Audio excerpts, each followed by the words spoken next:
anti-government protesters in Hong Kong.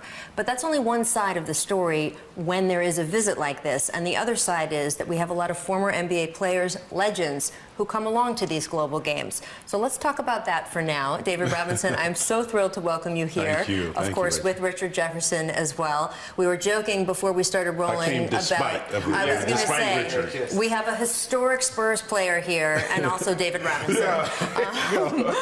But you were Richard's favorite player growing up, and I want Richard to tell the people how you express this. You know, growing up in Phoenix, like David, when he first came into the league, he was my favorite player forever. And here we are. I knew this was going to be his last year, and we're playing in the NBA Finals. This is the 2003 NBA Finals. It was literally the last 2-3 minutes of the game, and at this point in time, I reached over and I was just like, hey, now that this is all over, I can tell you that you were my favorite player growing up. Congratulations. You guys there's a free throw going on. The game is still happening. No, but we were about to lose the NBA Finals, and I'm playing against my, he was one of the reasons why I started playing basketball, one of the reasons why I love the game. And my so it's your fault we have to deal with him, is basically what he's saying. That's a blessing. So for me to have that opportunity to be in the NBA Finals as a 22-year-old, and then to tell my icon on his last game that he was my favorite player.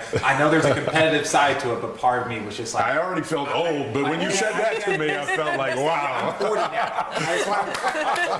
I'm about to turn 40, but no, that was a special moment. I know it was for you because you won a championship, but to be able to tell my favorite player. I'm sure he doesn't even remember that title. He just remembers that moment. Now that you show it to me, I remember. I do remember that. No, that's awesome. That was a really special moment. I mean, obviously my last game, my last NBA game, and an unbelievable moment in my life there. So that was very cool. Absolutely. Now Tim Duncan was the MVP of that NBA Finals. He is now I'm just saying. It is what it is. He is now rejoined the Spurs as an assistant coach. Yeah. No, that's good. And there are some people who are sort of like, okay, we know he was a great Spur, we know his connection still with the organization, but as an assistant coach, you do need to be somewhat vocal. Yeah, well, it's not that he's not vocal. I mean, Richard will tell you. I mean, he's great with the guys, and he projects a confidence and a. I mean, it's just when you're with Tim, you feel like you're going to win. I mean, he just brings that to the table, and he brings professionalism. He brings a focus, kind of like Pop, a no nonsense kind of a mentality, and I think that's going to play on those young guys because that's the thing we're missing right now. That leadership in that locker room to make sure that, hey, let's take this to the next level. And I think he'll bring that. He'll help those guys understand what that takes, because it's more than just about going out there and putting up numbers. There's guys on bad teams scoring 20 and 10 every night. Nobody really cares. Right. What they care about is, can you raise the level of other guys up to play better? And I think Tim is obviously one of the best guys ever to do that. Yeah. Did you see that coming at all? Because no. He texted me, when I saw it, I texted him. I was like, for my entire life, I've always told people you were the smartest player I've been around, and this is one of the dumbest things I've ever seen you do. Well, I'm like, Tim, did you read the job description? I'm not really sure you understand. But you know what? He just loves being in the gym. He loves basketball. He was running sprints the other day. Did you guys see the video? Tim Duncan's in the corner running sprints. But he loves Pop. I mean, it does make sense when you think about it. And he knows the game. I mean, there's a lot of things that make sense. But yeah, you know his personality. And you think, you're gonna be not really sure this is what you want to do. But hey, enjoy it. No, he's going to be great. I do think he's going to be a great influence in that locker room, and that's what they need. You know, when you see Manu and Tony and Tim walk out of that locker room, it's like a vacuum of leadership that just sucks the life out of it. So now he can help bring some of that back. We've been lucky enough to have you on the jump a few times. One of them was Kawhi's final season with the Spurs. And you expressed some frustration at that point, really just at not really being able to talk to him and not knowing what was going on. What was it like for you to then watch his season in Toronto and the great success he had there, and then watch him go to the Clippers? You know, it was what he did last year was unbelievable. I mean, really, he took a team that wasn't even in the discussion for a championship to the title, and that's a legendary type of thing. And it's from watching him in San Antonio for years. I always told people he's the best two-way player in the league. And then people were saying, oh, well, LeBron, or no, this guy is the best two-way player in the league. So I guess I'm not overly surprised. I mean, clearly the way he left San Antonio, we were hoping he was like the heir apparent. He was going to, continue to take us to the next level. But it didn't work out that way. And so I was really happy to see him be able to go and fulfill that promise that he has showed in San Antonio and kind of prove to everybody, hey, what I did in San Antonio wasn't just because of Tim or, Manu and those. I mean, he is a great player. And so I was happy for him. Sad for our franchise a little bit, but, we're doing our thing.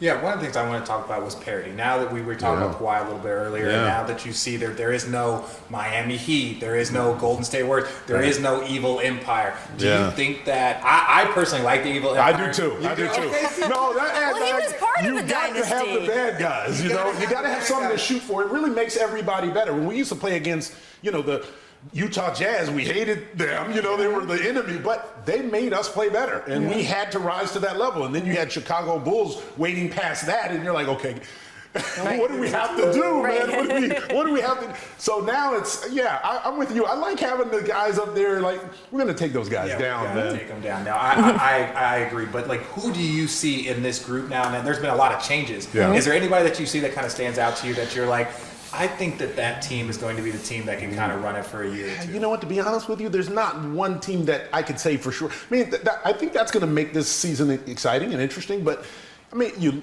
look at what Kawhi did last year with a team that wasn't in the running, and now you got a team that has some pretty good pieces and a good coach. I got to say the Clippers are kind of my dark horse to kind of get it done. I still wouldn't count out the Warriors. I mean, Draymond's great, and they get Klay Thompson back. They're still pretty tough. I mean, they won 72 games without Durant, so they're not that bad. I remember. 73. Yeah, we remember. And then with the Lakers, you got two monsters in there. So you can't count those guys out. So it's an interesting group this year. I don't really know where to look. Well, I love that you're here officially as an NBA ambassador, but when it comes to you, David, I don't think there's any question, an ambassador for the entire sport. We are so grateful to you for being here today. Thank you so much. We'll back to you guys in the studio. All right, Rachel, thank you very much. Great job with the Admiral, you and Richard Jefferson. So I want to talk about another potential dark horse title candidate here. Let's talk about the Houston Rockets. Russell Westbrook made his preseason Rockets debut last night, scoring 13 points in 21 minutes. James Harden scored his usual 34 points as well. So, Chiney, what were your first impressions of the Rockets' new tandem? Well, I think it's still James Harden's team. Clearly, 21 points in the first quarter, like 7 for 8 starting the game. So, yeah, it's still James's team. I think the good in Russell Westbrook is that we saw his explosion, like how he was able to just push and go coast to coast and scoop and lay it in. But I think the bad is just that when Russell Westbrook and PJ Tucker were on the floor together, I think they only shot 1 for 10 from 3. So if you're thinking about James and his game, his ability to cook, it's because they're always spread the floor with shooters, and then they have one rim protector and also dunker and Clint Capella. So if you have those two non-shooters per se, even though, he gets this nice little ISO jumper here, will that affect James Harden's game and production now watching this preseason game? Probably not so much, because he can play one-on-one for the top of the key, but as the season progresses, shooting is going to be really important for the Rockets. I completely agree. I think the way Russ shoots the ball this year is going to be imperative on how far they make it, because like she said, they can completely shrink the floor in certain situations, and that's tough. Obviously Russ is the vet and he knows how to create and cut and do other things, but his ability to knock down the three-point ball is going to be important. But I'm a fan of the situation. I really think this can work. One, because these guys are friends. Normally if your teammates is cool, but when you're really friends, there's a different kind of level of execution and commitment you're going to do and sacrifice for each other. And you got to think, if they end up staggering their minutes at one point, you're always going to have one of these two guys on the court, and that in itself is a nightmare. So like I said, if they can figure out their chemistry together, they're going to be a problem in the West. Do you guys think that they'll increase their pace offensively? Because the last couple of years, they've kind of slowed things down a little bit. Do you think that because Russ is there, all of a sudden that this thing will get faster? Russ is going regardless. Yeah. So you can stay, Russ going to run. Yeah, either stay with him or he's going to shoot it. You right. know what I mean? So I definitely think the way Russ plays, obviously a different style of pace than when Chris played. Even though Chris was a runner, Russ is, like a road runner. If you got to stay with Russ. But like I said, it's going to be interesting, finding out, picking and choosing, when is it James's time, when is it Russ's time, and that's all stuff they're going to have to work out between themselves. But like I said, if they can get that down, they're a scary team in the West. Yeah. Cool. All right, coming up, Kevin Durant tells a New York radio station, quote, "The cool thing right now is not the Knicks." Ooh. Does the new Brooklyn Net have a point? We'll get back here in just a few moments. Stick around on The Jump.